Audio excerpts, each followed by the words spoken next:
as you all said, and I said, and Ted Gunderson also said, is that we could feel the pain in John DeCamp's voice. We could feel the, at least, trepidation, and if not, abject fear. And his dear friend, who is now departed for the same reasons, William Colby, former head of the CIA, told him, he said, John, don't go there. Back off, forget it, because there are some things you can't fight. They're too big.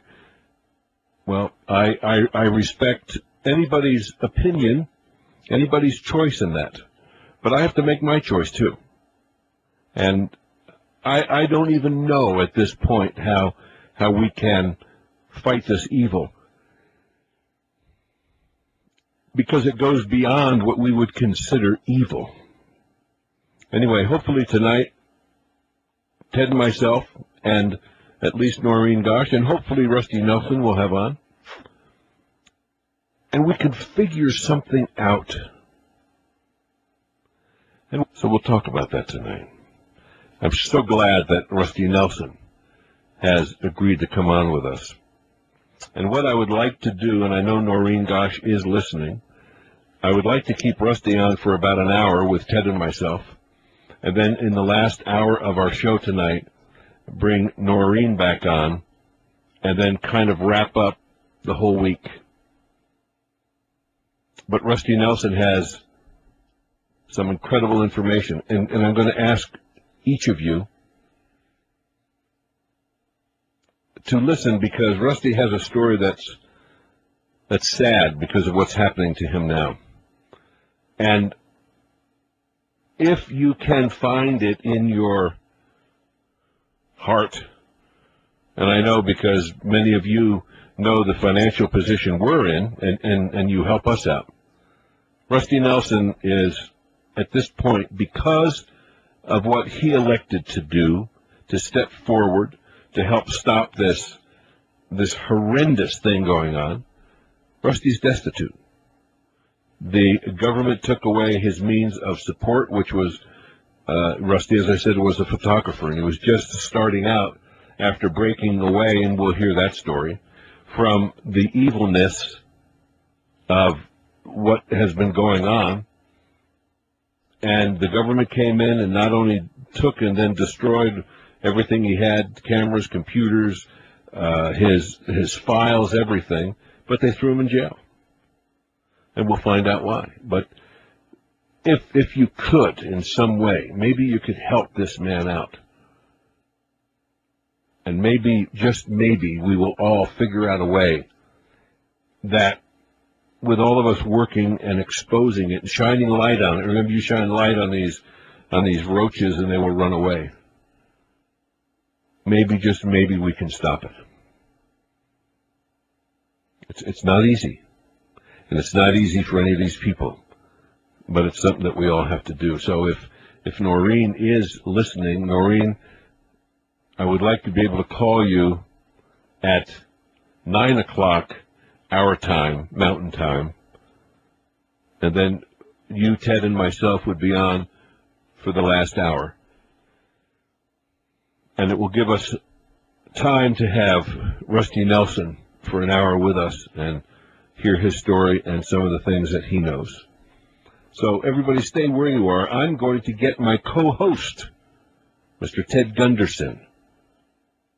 Quite a guy. I like Ted. I like him. Please stay where you are. I'm Alex Merklinger, and this is Mysteries of the Mind on the Millennium Radio Network. And I'll be right back. Yeah, everybody, we are back. I apologize for taking a little longer than usual, only because I wanted to hear the end of that one song.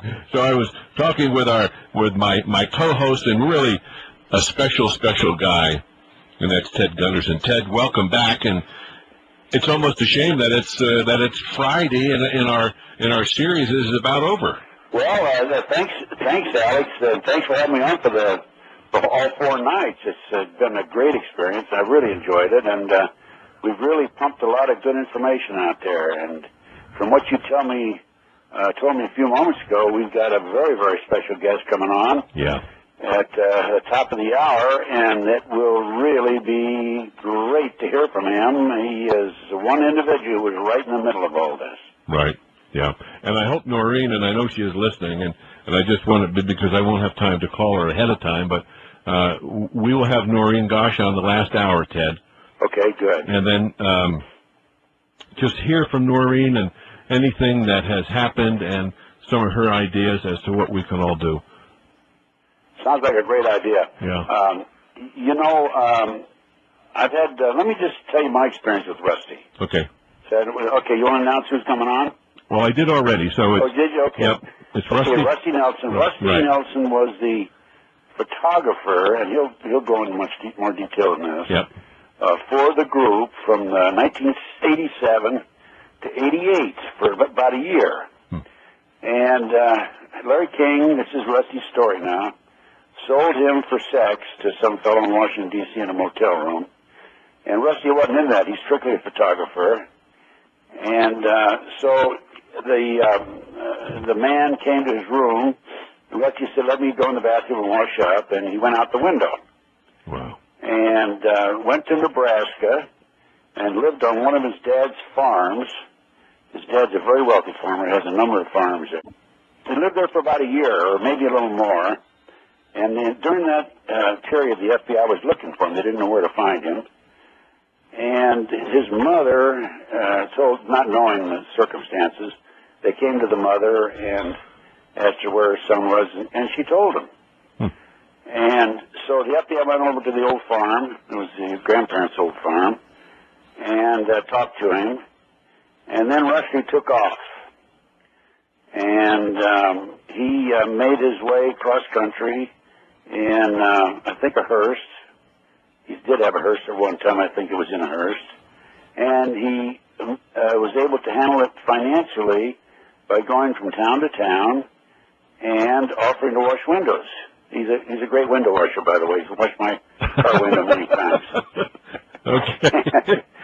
And so Rusty then, I'm giving you folks a little background before Rusty comes on the air. Yeah. I don't know if Rusty's listening or not, is he? I don't know, but I hope he is. But I can't.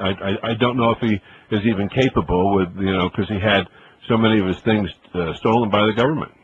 Well, yes, that's right. And so I'm giving you just the highlights now. And so Rusty is traveling across country, and he has these pictures of these prominent Washington, D.C. celebrities and others, politicians, et cetera, right. Who were involved in these activities with these children, sexual activities, and the parties at Larry King's the second party after the first party.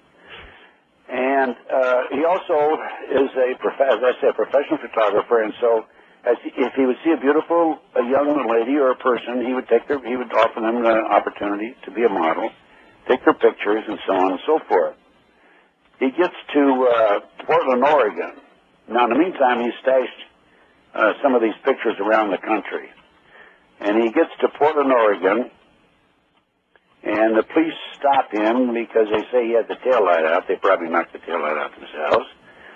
And they arrest him, and they confiscate several 100,000 photographs in the back of his hearse. And they tell Rusty that one of the photographs back there, of course, nobody's going to look at a couple 100,000 photographs. One of the photographs in the back of the truck is of an underage girl. Now, I've been with Rusty when he's approached these girls to see if they wanted to be models, by the way. And he always says, now, if you're underage, I don't want you, and I want you to sign this waiver. And they always sign the waiver if they're not underage.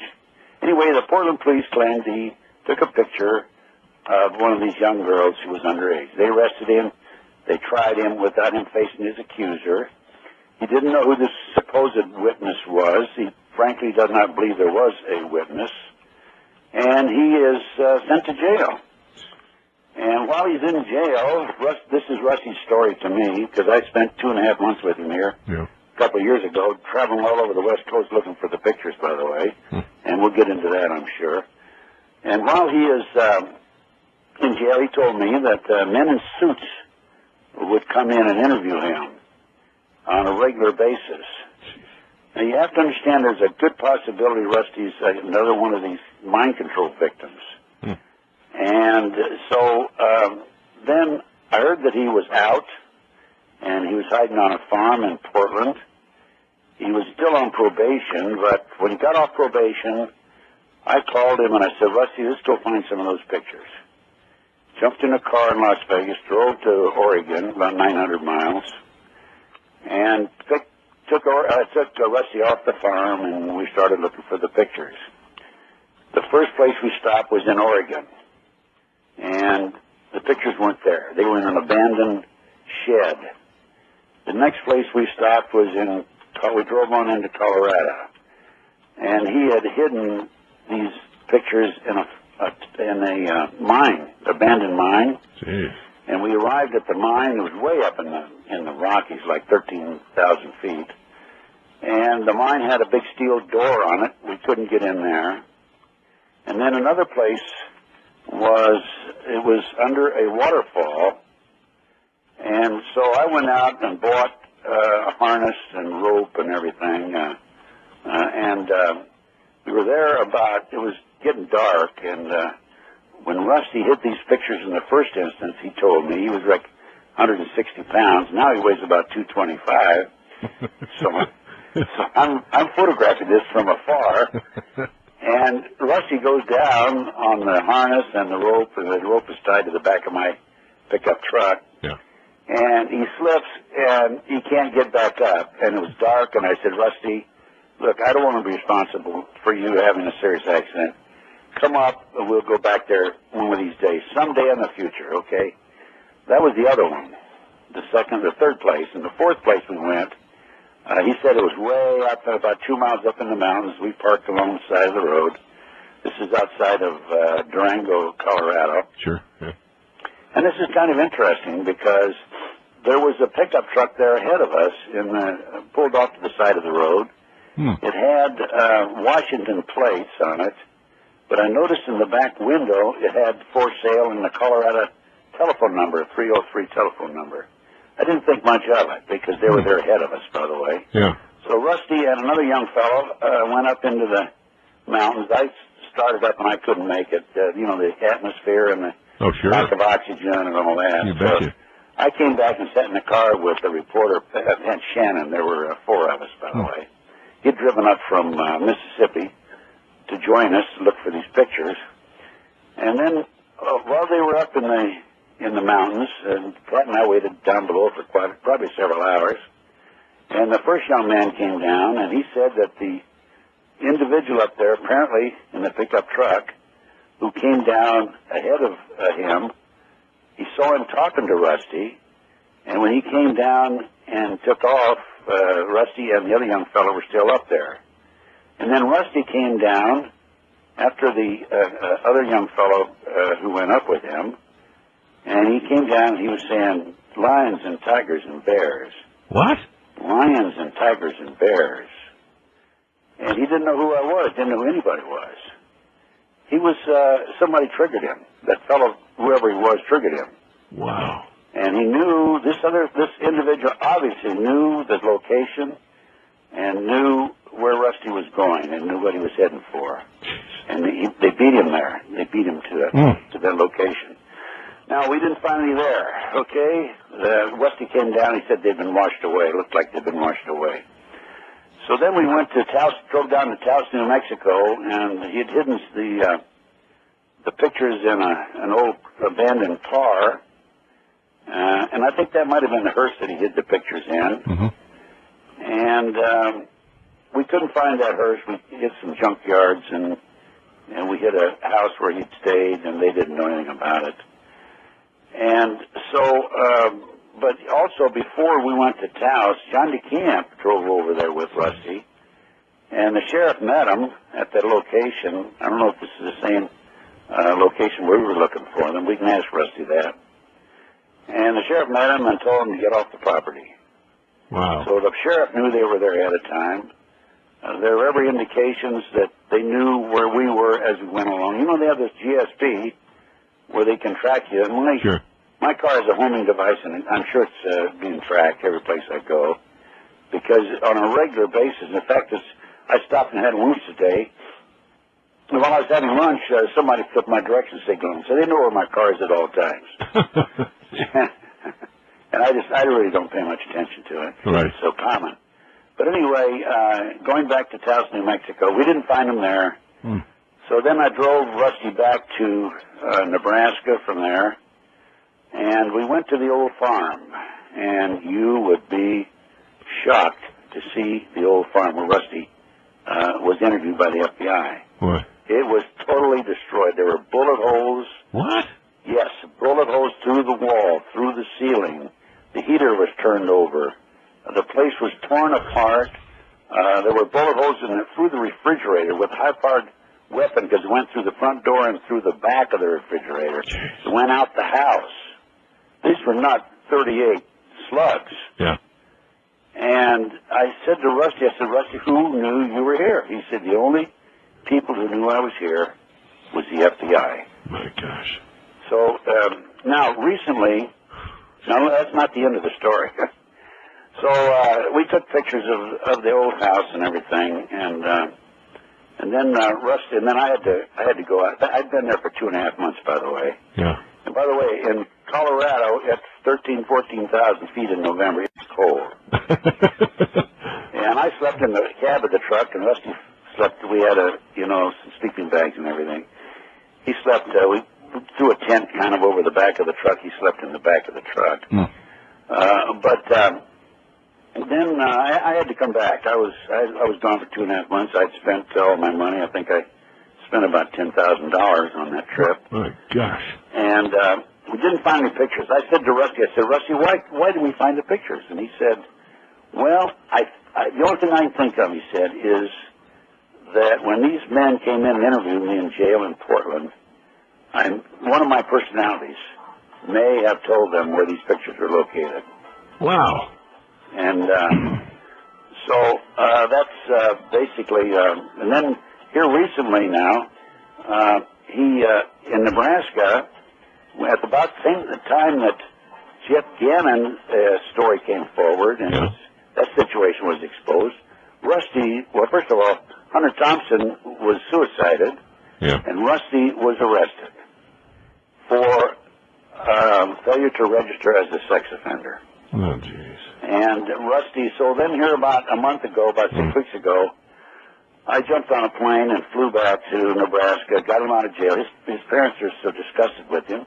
They don't understand the situation. Rusty was a nice young man off the farm. He went to Omaha. He was a photographer in one of the nightclubs there. He was approached and solicited to be a photographer for this group, and then he got into it up to his eyeballs, flying all over the world in private jets, staying in the nicest hotels, et cetera, et cetera. You know, he saw the bright lights for the first time in his life. Yeah. And so anyway, so here about a month or so ago, I heard that he was in jail in Lincoln, so I flew back and posted bail for him. It was only $10,000, so I had to come up with $1,000. And then Rusty and I spent about, I guess, almost 2 weeks there. And we talked, we went back to the farm, took some more pictures, and also I did about a 2.5-hour interview with Rusty, and it's on camera. On camera, and I told Rusty I wouldn't release that without his permission, by the way. So sure. That's where we are at this time. And Rusty he's a nice young man. He's destitute. We need to help him. I talked to him this morning. He said he had, I think, $6 in his pocket, and that's all. So I'm sending him in fact, I've already got it in an envelope. I'm mailing it to him today. And that's our guest, I guess, in about 10 minutes, right? Yeah. Ted, this is amazing, because when you realize we're talking about stuff that our government has done to this man. I mean, destroyed him, threatened him, took his livelihood away, and yet they're famous for that because they do it. If you step on their toes, they will get you. Well, they sure got him. Yeah. They've destroyed his life. Now, was arrested in Norfolk, and then he went down. I brought him down to Lincoln, which is, I forget how many miles that is, maybe 100 miles. And he had to when I got him out of bail, he immediately registered, and because he didn't consider himself a sex offender, because the charges are taking a picture of a minor, right? So he has not been accused of any real sexual offense. Well, were these sexual pictures or what? No, they were not. They were pictures of girls who were models, according to him. They may have been nudes, but they were not sexual. Okay. And so anyway, so I went back and talked to Rusty and got him situated, and he's living with a woman now who's it's not a sexual thing. She's a friend. I met her, and then Rusty and I and this lady we would go to the different places where they feed the homeless. Let's get Rusty on, okay? Okay. Everybody stay where you are. Ted Gunderson and I will be right back with our first special guest tonight, Rusty Nelson. And everybody, we are back. And coming back, I want to, of course, bring our guest host, Ted Gunderson, on with me, but also a very special young man, somebody whose story you're going to be amazed at, and that is Rusty Nelson. Rusty, thanks so much. Thanks so much for joining us on Mysteries of the Mind. Well, thank you. I appreciate it, Alex. And try and talk up as loud as you can. I don't know why this thing is acting like this. Is that better? That's a little better. Yeah, Ted, you there? I'm here. Okay, sir. Rusty, number one, I want people to understand a little bit about you, who you are, how your involvement started with this whole sordid story that we're all into. Could you kind of give people a little bit about your background and where we stand now? Well, I've been a professional photographer for almost 25 years now. When I was first starting out and getting established, I was, a starving artist. And I got hooked up with Larry King. I was going to this bar and taking pictures. They were doing drag shows. It was a gay bar. And so I started taking pictures of the drag queens and selling them to the performers. So, it kind of supported me in that. Well, things got a little bit slow, and I mentioned to the owner of the bar that I was looking for some work. I was hinting to him that, I could use the job there. But it was slow for them, too. Right. There was another man sitting there, and he piped up that he knew somebody who would be very interested in having me go to work for him. And that just happened to be Sam Soda. He was the man who said this. Well, lo and behold, he hooked me up with Larry King. Okay. And I had no idea who Larry King was. And let me interrupt you, man. Larry King, a black man, not Larry King live. Right. Yeah. It's Larry King. He had the Franklin Credit Union in Omaha, Nebraska, which a lot of people are very familiar with. Rising star in the Republican Party. Yeah. Yeah. Okay, sorry to interrupt you, Rusty. I just wanted to get that across. Yeah. So anyway, that's where this all came in. And the next thing I know, I was getting all brand new clothes and being flown all over on private jets and you name it. So Larry King had been into his deal quite a while when he first met you and hired you.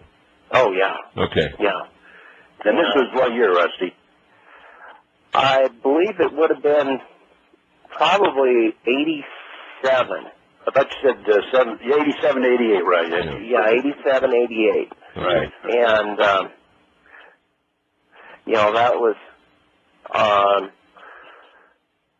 that was where I came into the pictures at that point. So, it was amazing. Here I am, a little plowboy from northeast Nebraska, and grew up on a farm in a good family and all this, and then all of a sudden, here's this, what looked like a very wealthy man who's shown interest in my work. And, you know, it was one of these things where it was unbelievable because here I am, I'm getting brought into a whole other lifestyle, the rich, the famous, the movers, the shakers. The bright lights. Oh, yeah. Like that airplane. Yeah, and, you know, at first everything was all hunky-dory. I didn't see anything wrong with anything at all. And he had me sit in his office at the credit union, and he'd have meetings and that, and I was there, and then pretty soon I started to realize I was there as the eye candy. And, I got to looking at this, trying to figure out what was going on. And the more I looked at it, the more I saw that there was some big problems. And I noticed that there were a lot of indiscretions and that shouldn't be. It didn't take me long to figure out there were two sets of books at that credit union. Wow. Just from what was being said. My family, my older brother is in the money business. He's a certified financial planner, and he's worked for various banks and that. So I knew a bit about what the money game was. Wow. And, the different things that were being said and how one thing was being told to one person and something totally different was being told to another. And supposedly they were talking about the same thing in two different meetings. Yeah. For example, what would they be talking about, Rusty? Well, the financial end of what was going on at the credit union. Okay. And Larry had no idea that I had any idea what financial things meant. And you're pretty sharp about knowing when to talk and when not to talk to. Well, I try. No, you are. I've been around you enough to know that. I stick my foot in my mouth sometimes when I really shouldn't, or open it way too wide when it should be shut. But I'm a photographer. I'm basically the wallflower. I see everything. Now, very little escapes me. Up to this point, Rusty, what was Larry King having you do? Just as you said, hang around and look like a pretty boy, or were you actually photographing? Supposedly I was going to work for him as a waiter. He did a lot of catering, and he had a new restaurant and jazz. It was a jazz nightclub called Princess Palace after his son, Prince. And I was to be a waiter. Well, I spent very little time there working as a waiter. Yeah. And, needless to say, I had very little income, but I had almost anything anyone's heart's desire was brought to me, basically. And the finest hotels, the nicest limousines, jet planes, you name it. Expensive clothes. He spent $4,800 on clothes on me one morning. It's just amazing. Most people would never, ever in their wildest dreams be able to imagine this stuff. Well, what then, Rusty, was going on as when King flew you all around and kind of showed you off? What were you doing? Just there looking pretty, or did you understand what he was doing? I'm sorry, I didn't hear you. What were you doing, and what was going on during this initial phase when you just first started to work with Larry King? Well, we were going around. He was doing fundraisers and things like that. $5,000 a plate, suppers and things like that. And I was there to take pictures of these parties. Okay. Well, lo and behold, afterwards, he was having another party with a few select people, and this was a sex party. Now, were you aware of it at the time? Not until later on. Wow. It was into it a few weeks before I started getting the indoctrinated basically into this. Yeah. And, you know, he had it all scheduled out, basically how he brought a person in. And the steps that he went through to get them indoctrinated, basically, and initiated into what they were doing. And it was one of those things where by the time I figured out what was going on, I was into it to the point to where I knew I had to protect myself somehow. Yeah.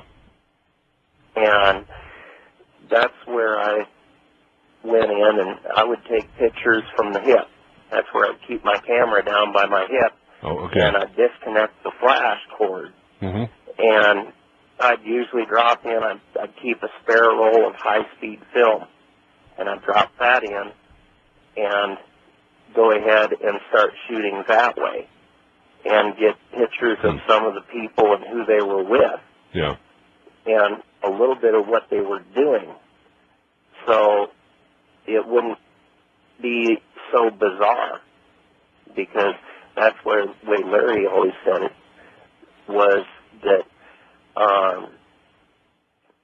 if something goes down, nobody will ever believe you if anything's ever said to them about what's going on. Meaning the people that were there and their Yeah. position in government and society. Congressmen, senators. Yeah. Oh, yeah. You know, there was one night where there was a presidential limousine, Oh. and the Secret Service had swept the place beforehand, Yep. and they'd kept it secured for a couple days. And, you know, that's what went on. Was that the first party or the second party? It stayed for the second. Okay. Wow. So, you know, it was one of those things where these people, they, you know, even to this day, people think that I'm full of it by Yeah. relating to them some of the things that have went on. And, you know, I was,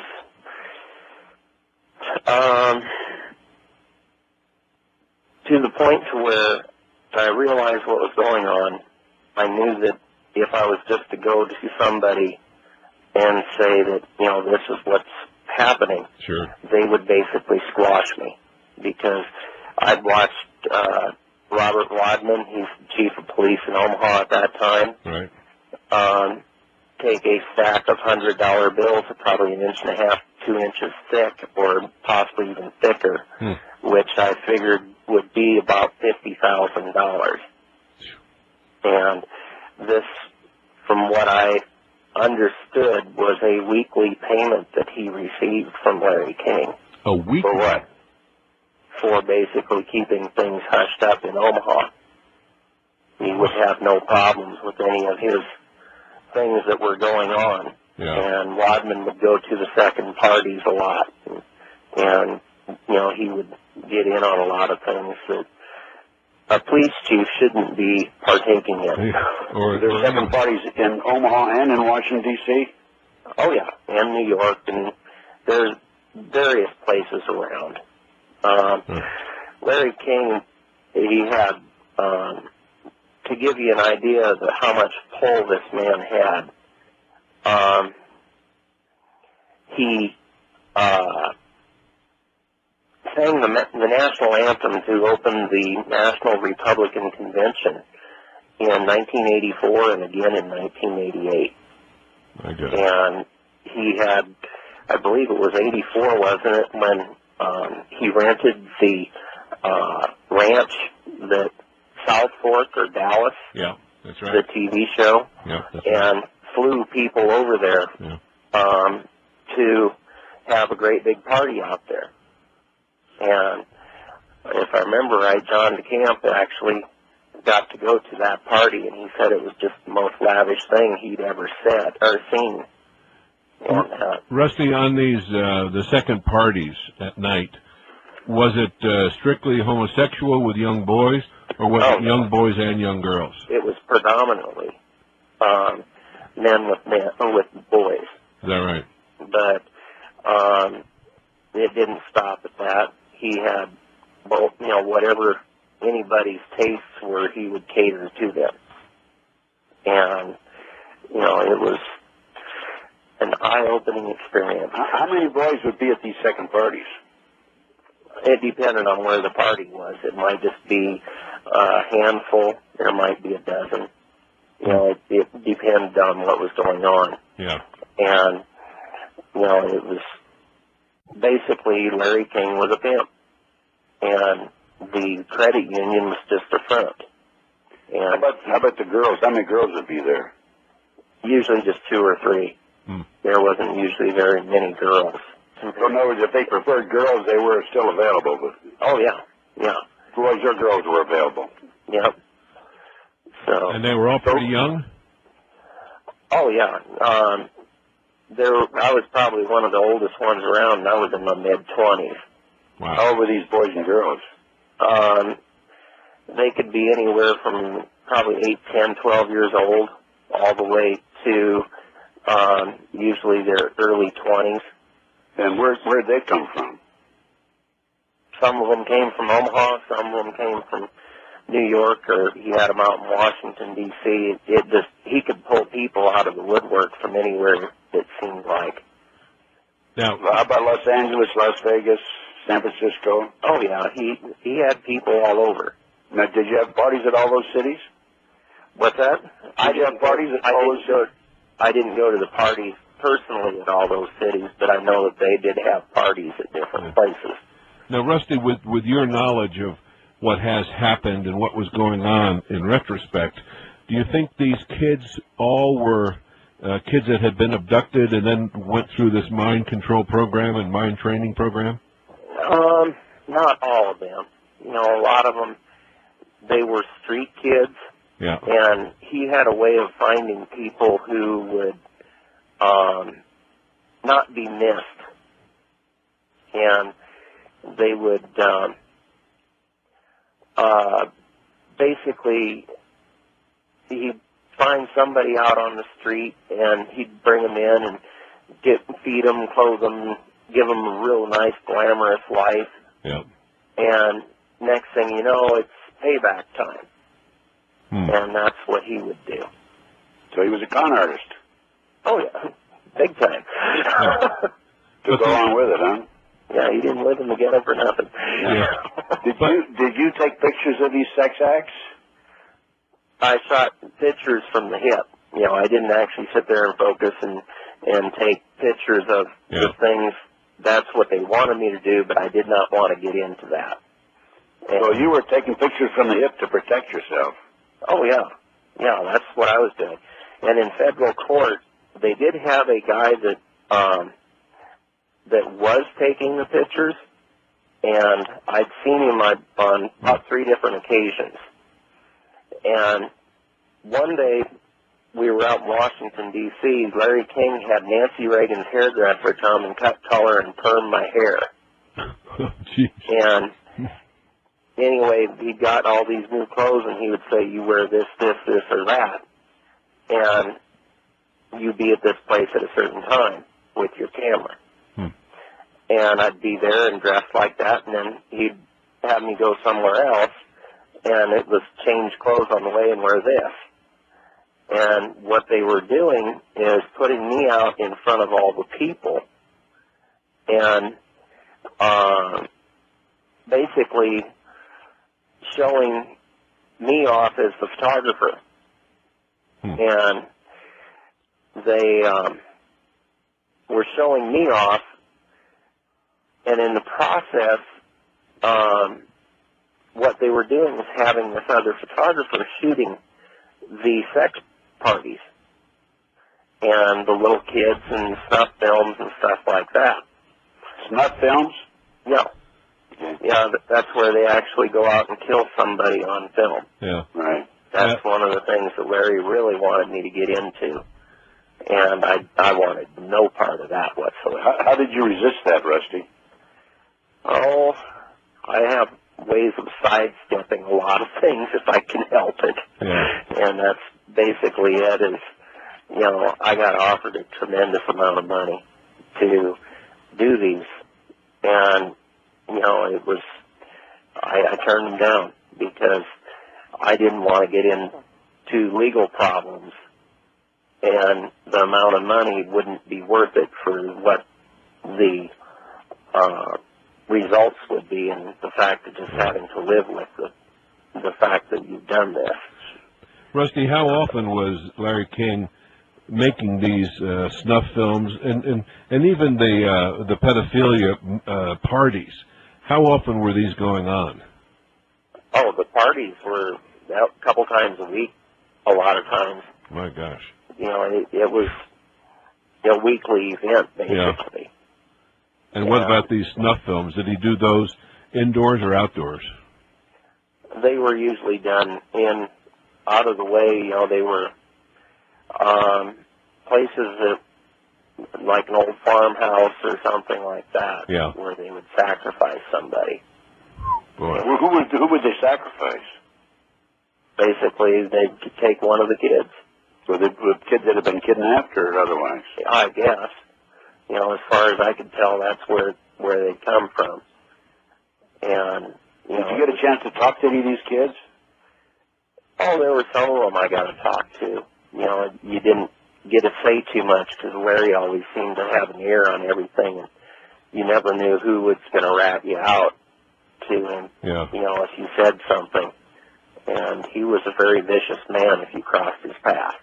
Did he torture you? Oh, there have been a couple times. You know, there was things where I was beat around a little bit, and you know, it was put pressure on.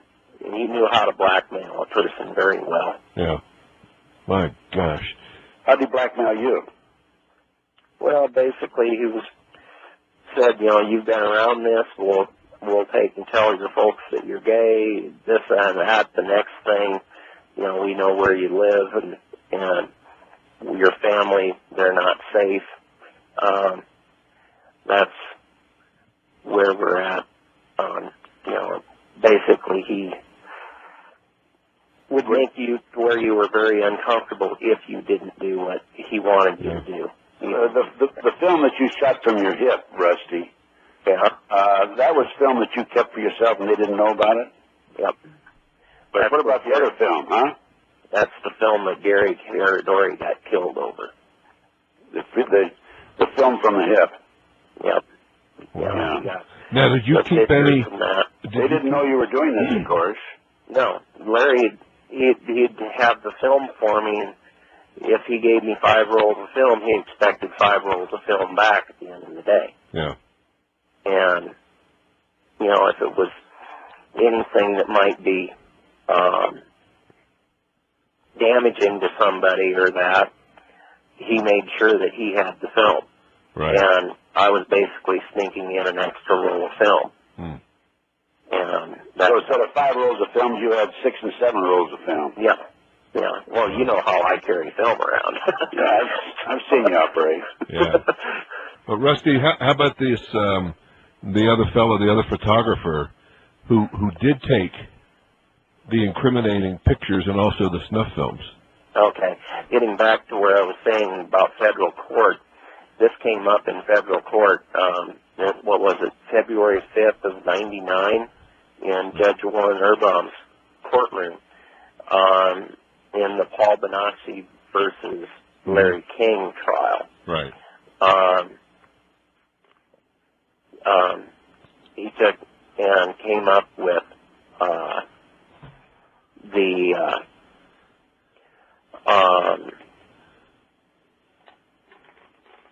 the extra photographer came up. And you there? Yeah, we're here. Okay. Yeah, it sounded like I got cut off. Anyway, that came up, and they had me take off my shirt and show them that I did not have a scar on my right shoulder. And the photographer that was filming the sex parties had a scar on his right shoulder. Oh, okay. So. What happened to him, Rusty? What's that? What happened to this other photographer? I have no idea where he's at, if he's even alive. Really? And did you know his name at the time? I was thinking it was Nick. I can't remember exactly what it was. I don't have any of my papers to go back through and look. Yeah. Rusty, what an incredible experience, I have to tell you. I mean, just, you hear the stories. I read some of the testimony from Paul Vanassi and the stuff up at Bohemian Grove. Did you ever go up there? Yep. I've been to Bohemian Grove. What kind of things were going on up there that you saw or that you photographed? Well, they've got a 40-foot owl up there that they burn in effigy. And if I remember right, his name is Hola. And it's sort of a satanic ritual type deal. And for those people who don't know what Bohemian Grove is, this is where your laws are made. It's not in Washington. It's not on Capitol Hill. It's all cut and dried before it gets there. Wow. The Bohemian Grove is a very, very elite, select, well-guarded club. I mean, it is creme de la creme. And who attended the Bohemian Grove, and how often did they meet? I don't know how often they met. I was only out there that time. And anyway, they would go out there, and it was a good old boys club, basically. And that's where your laws were basically made. Your banking was taken care of.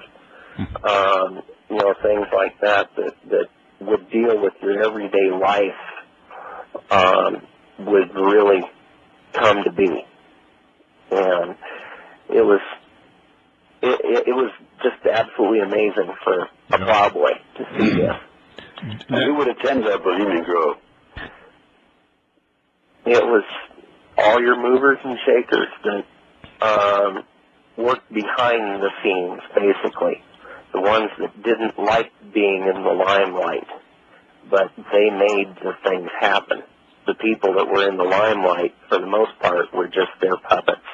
So you mean, were they there also, the celebrities and the politicians? Well, some of them would be.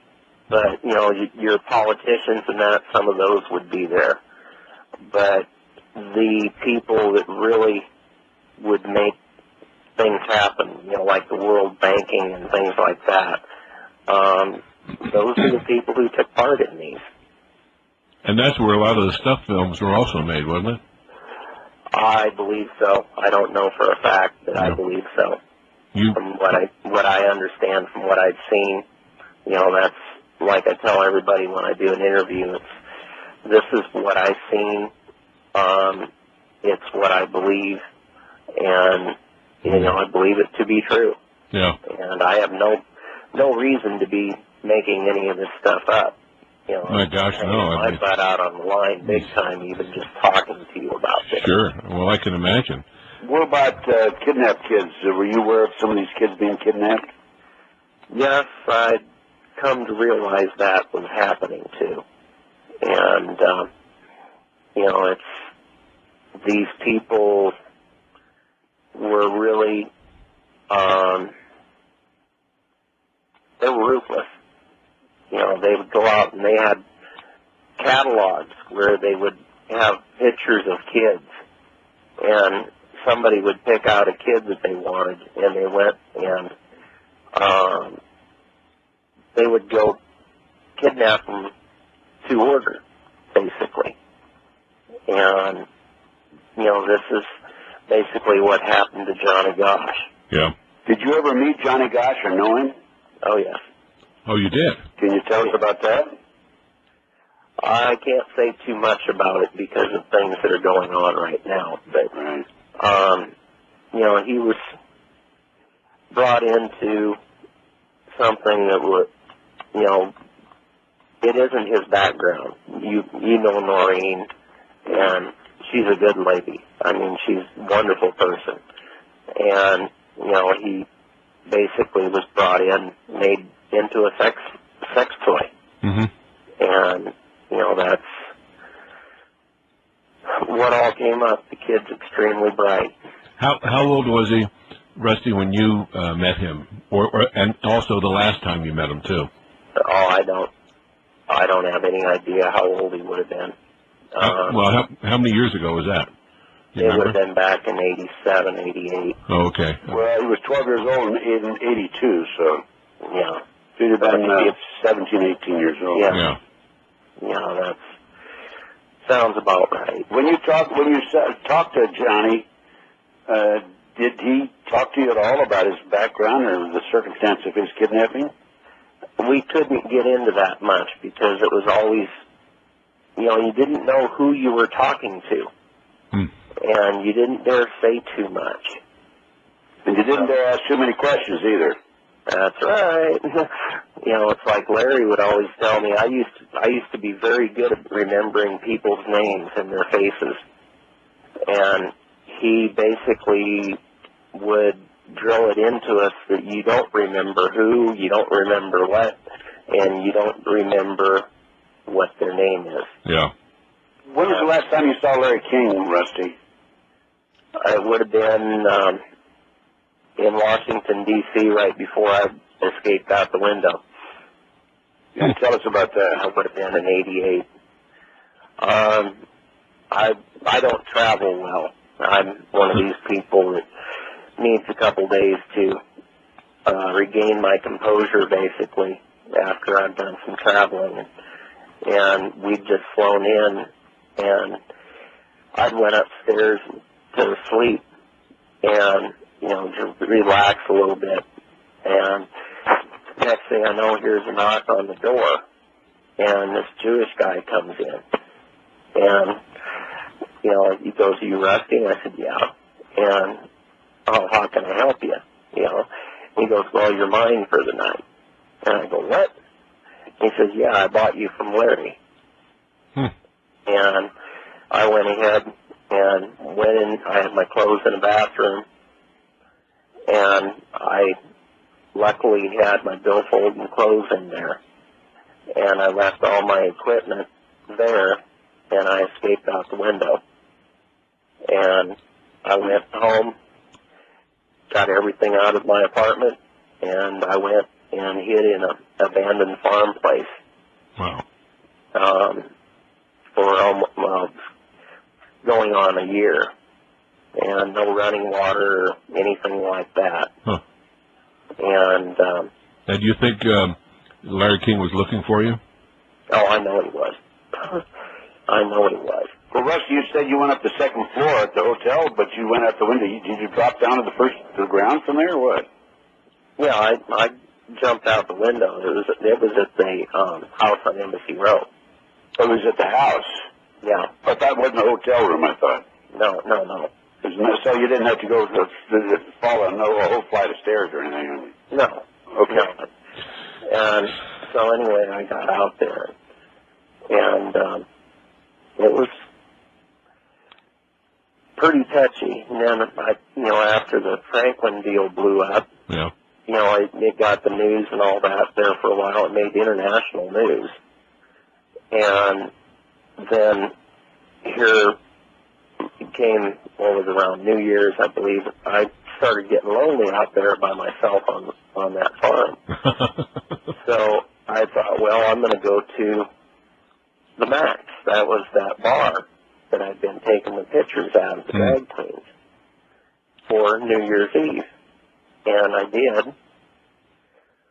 And lo and behold, I got to talking to some of the old friends, and they asked, well, where you living? And I told them. And,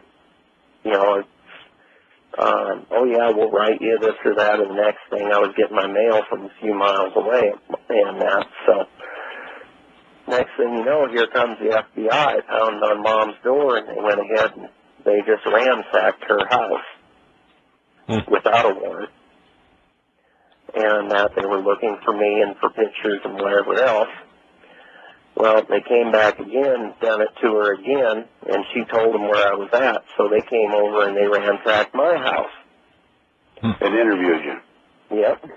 And they got me all worried and that, and put on the spot. And then they went ahead and here's a 2-story house, and they just ransacked the main floor. They didn't even go upstairs.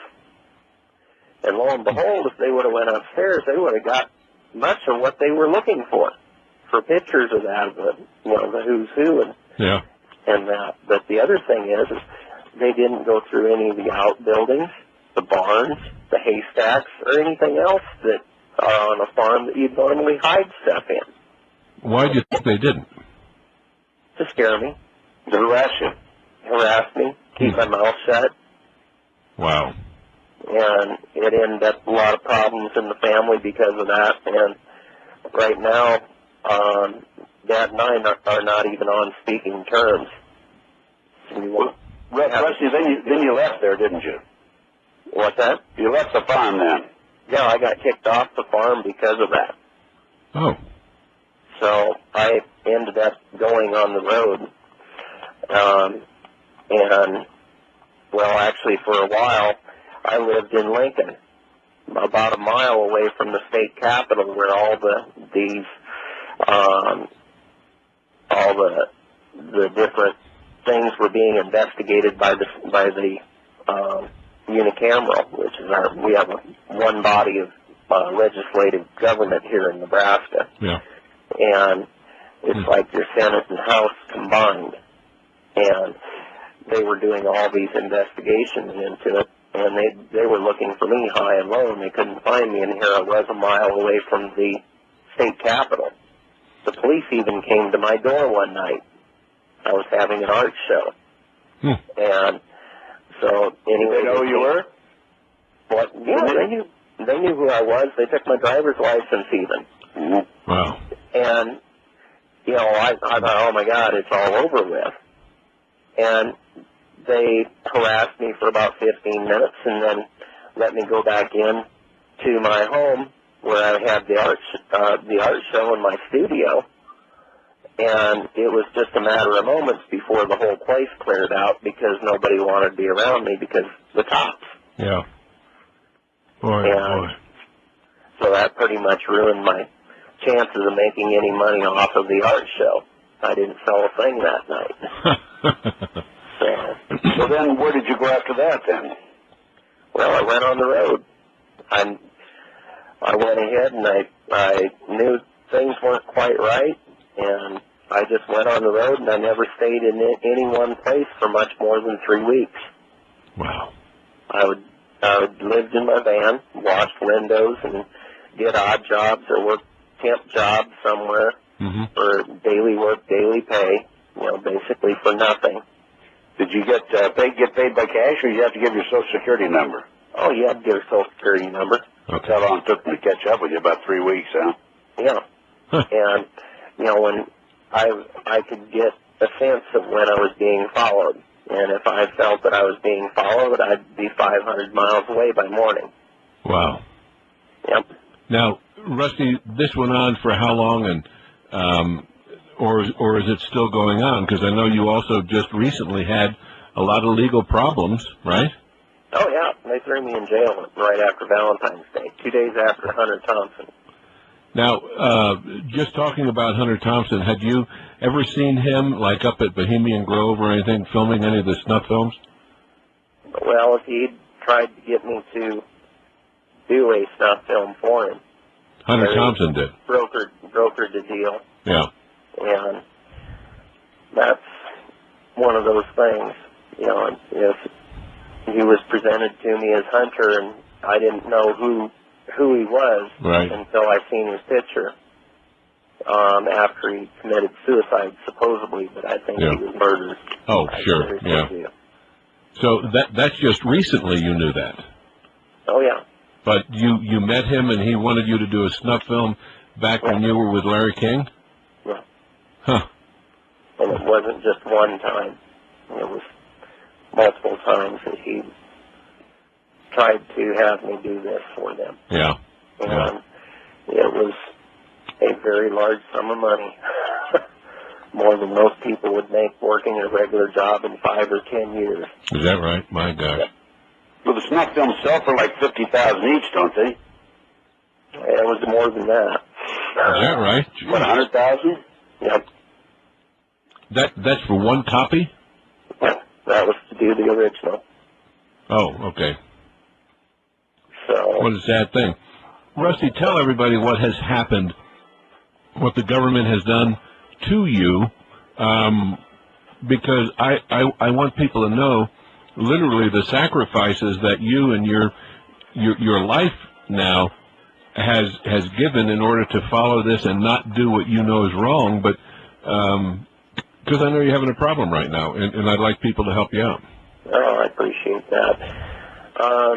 I have a lot of health problems as a result of this. Yeah, tell them about them running over you, Rusty. Oh, yeah. What was this? Portland, Oregon. I was riding my bike, and a car came driving up behind me at about 50 miles an hour, and they opened their back door as I was going over railroad tracks and hit me with their car door. And I fell off my bike and hit my head on a railroad track. And I now have epilepsy from that.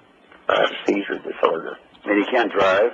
Yeah, they took my driver's license away, and it's really not a good deal. I have to rely on other people for everything. You know, I take over $4,000 a month in medication. Yeah. And you have no money. Yeah, to get help with that, I have to not work. You know, I'd love to work. I wish I could. But if I do, then they take that away from me to where I cannot get any of my medication that I need to live with. Wow. And nobody's going to be paying me enough money to where after taxes, I can come up with that much money each month just to buy my pills. How do you make it, Rusty? How do you make the $4,000? That's a lot of money. Well, it's different assistance. I've tried for Social Security disability, and that's such a joke trying to get help through the government. All they're doing is they sit there, they have their government jobs, and they push the papers.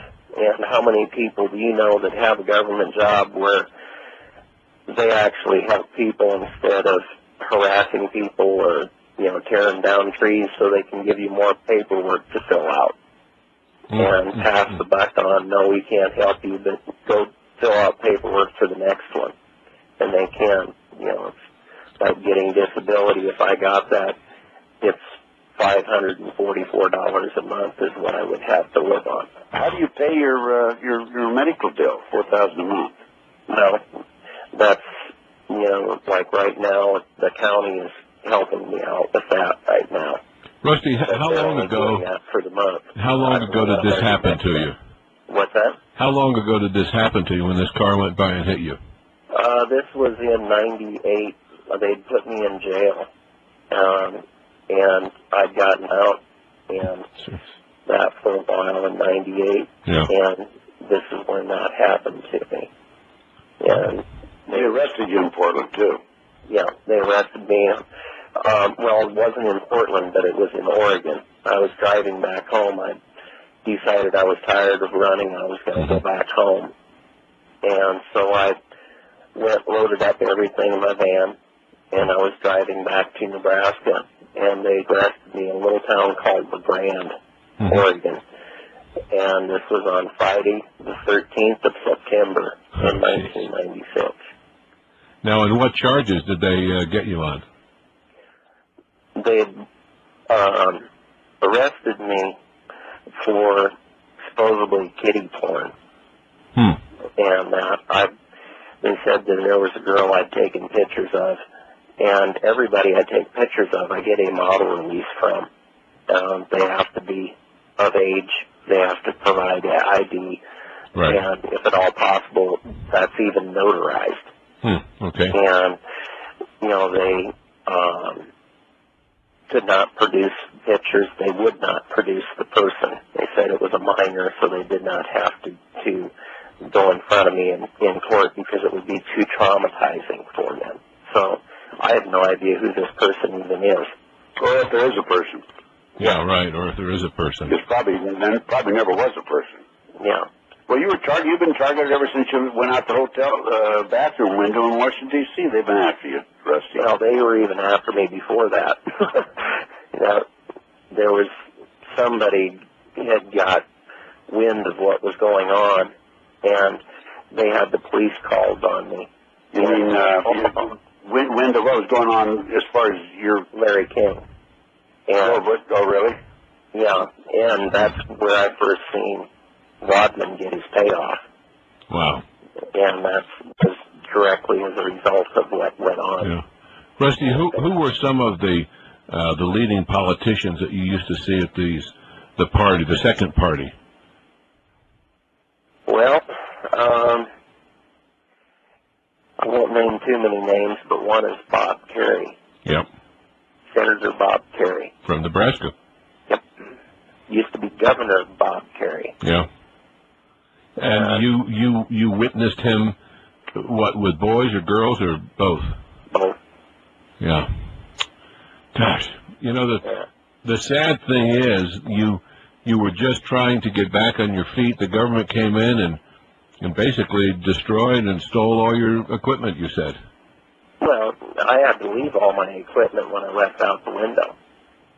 And they've basically destroyed my life.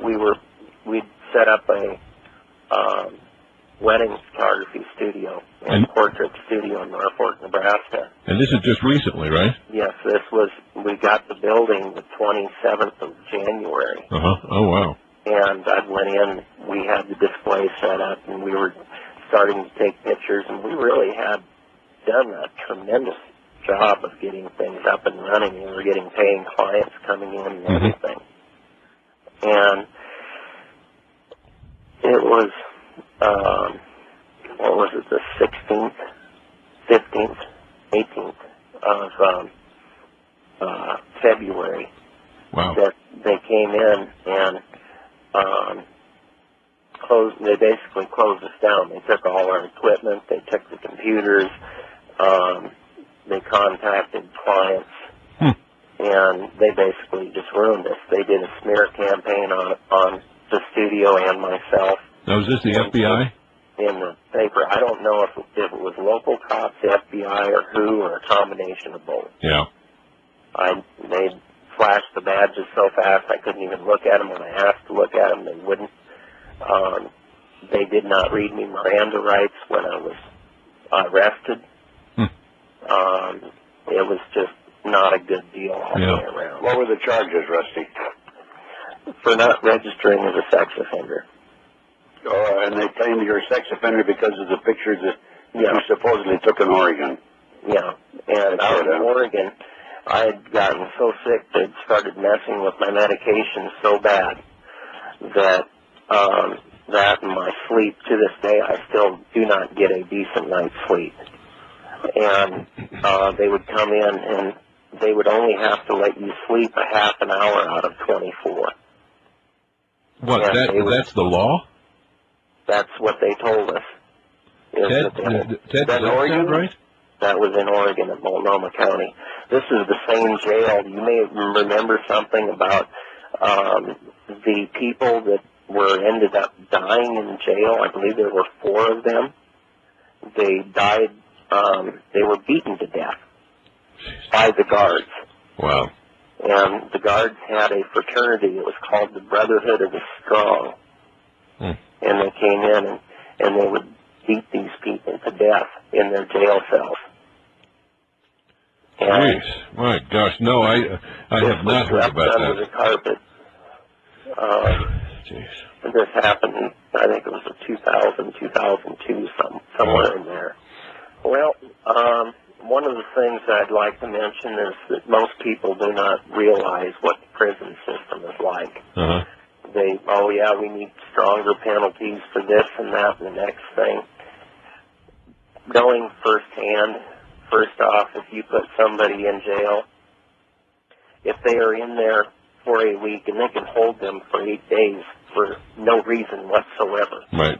They can put anybody in jail for 8 days.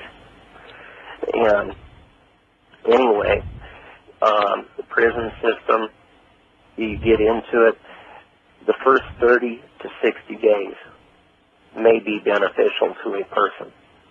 But if you go more than 2 months in jail, it is detrimental to everyone except for the guards and the people who are running the penal system, who are making their living off this. Yeah. It's a cash cow that they are milking, and they're milking it to death. Jeez. They have a little town here in Nebraska where they bitched and moaned about spending $3 million on a new school. But they were more than happy to spend $14 million on a state-of-the-art jail that would house 40 people. Wow. Yeah. Jeez. And that was so they would have jobs. Well, $14 million put into an account, the interest off of that would make more than what the jail would. Absolutely. Sure. Yeah. Rusty, have you been following this thing in the news about this Jeff Gannon in Washington? And I don't watch news very much of anything, but as for Jeff Gannon,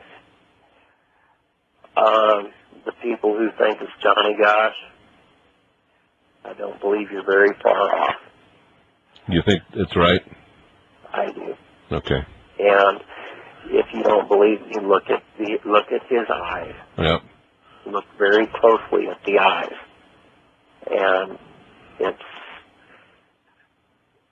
and for what I know firsthand, there was some things said last time I seen Johnny. Yeah. That it was basically put.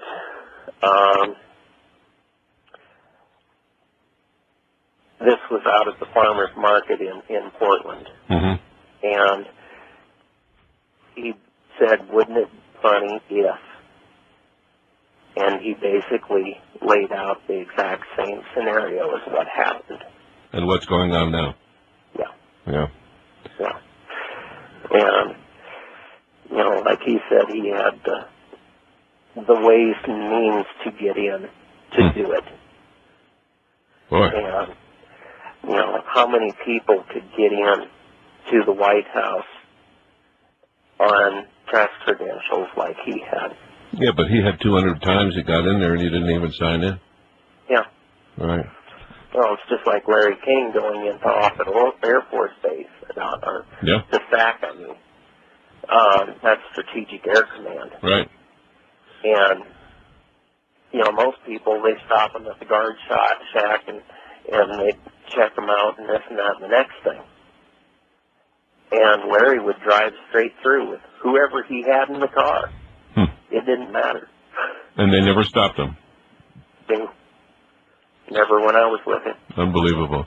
How many times were you in and out of Offutt? I don't even know. How many? It was a few times. Yeah.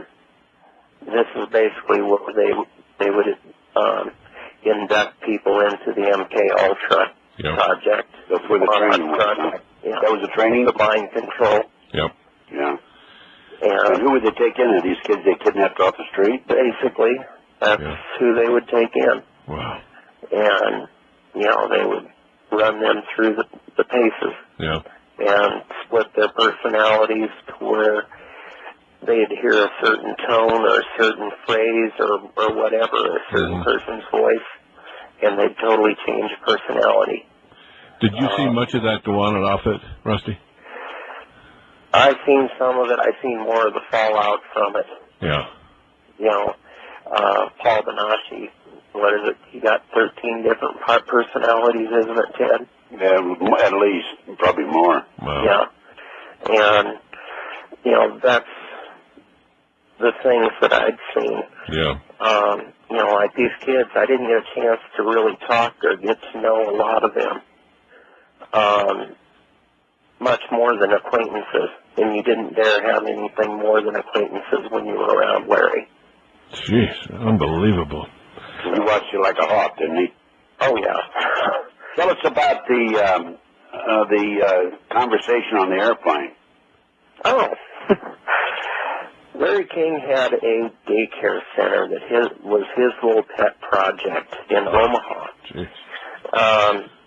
It was basically to take in orphan kids or, kids that don't have place to go. It's the fox in the hen house. Yeah, exactly. Well, the guy who owned the building got wind that what Larry was doing, and he went in and boarded up the place, locked it up, said, "You're not getting in, period." Wow. Well, they called the sheriff, the police, and all these here for state patrol, and nobody wanted to touch it. Mm. Well, we were on a jet, and I was sitting right next to Larry. He calls Ronald Reagan direct. The place was open in 20 minutes. Is that right? My gosh. How do you know it's Ronnie Reagan? Because I listened to the phone conversation through the receiver next to his ear next to me, and I could hear the voice. What was that, in 88? Yeah, that would have been, I believe, in 88. Do you think Ronnie Reagan knew what he was all about? Oh, yes, he knew. Okay. I know firsthand that he knew. Okay. How about the Bushes? Would you comment on that? They know firsthand. Okay. They've participated, both father and son. Yeah. Rusty, tell the audience about when you returned to the old farmhouse after the FBI found out that you had been there and you left. Tell us about what happened to the farmhouse. Oh, they just devastated the farmhouse. This farm was a show place in the neighborhood. It was my grandparents' farm, and Grandpa painted the buildings, kept everything in just pristine shape every year. And anyway, the house was kept immaculate. And I'd left the house, locked the door, and it was completely livable when I left, because I would pop back in and stay for a few days or whatever, and just kind of have somewhere where I could get some sense of having a home. And anyway, when I was in jail, I called home and told my brothers that I had some of these things hidden in the house. This is in Portland. I was in Portland, in Multnomah County Jail. Yeah. And anyway, I called back to Nebraska and told the brothers I had the stuff hidden in the house. And they lived down by Kansas, and they drove all the way up here. It took them about 3 or 4 hours just to drive up. And the night that it was a snowstorm, blizzard, and they still came up. And you talking about pictures in the house? Yeah. When they got there, there were fresh tracks, and the house had been just totally demolished. All the appliances had been shot up. They found military shell casings in the house. My gosh. And they called the sheriff, and the sheriff came over, and oh yeah, it's just kids partying in there. But they were military shell casings. Yeah.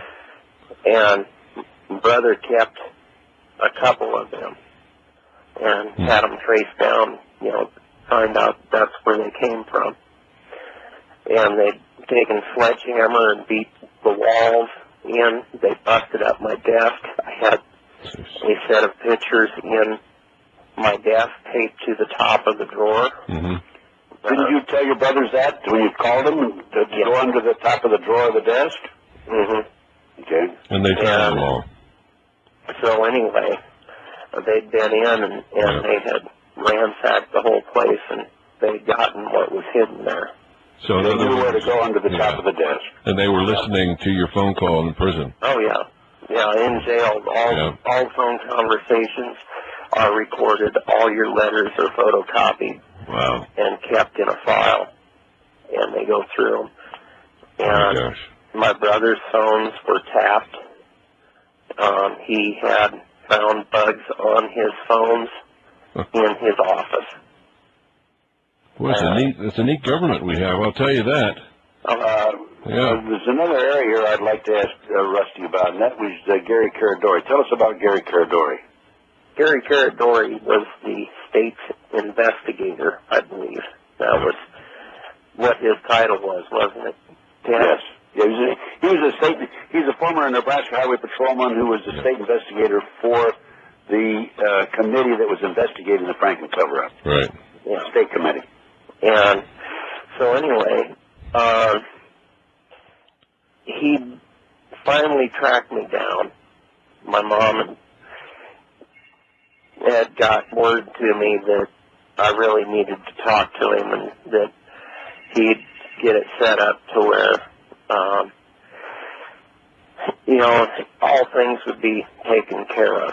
And I'd go have a life and, settle down. I've never been able to get a family, get married or anything. And it's the result of all this. Yeah. So, anyway, I proceeded. I was down in Phoenix or Albuquerque. I can't remember. I think it was Phoenix. And I drove up to Chicago because I did not want him anywhere near the neighborhood where I was at. Yeah. When I called him, I drove a few hours out of the way to get to talk to him from somewhere else. And anyway, we met him. I gave him the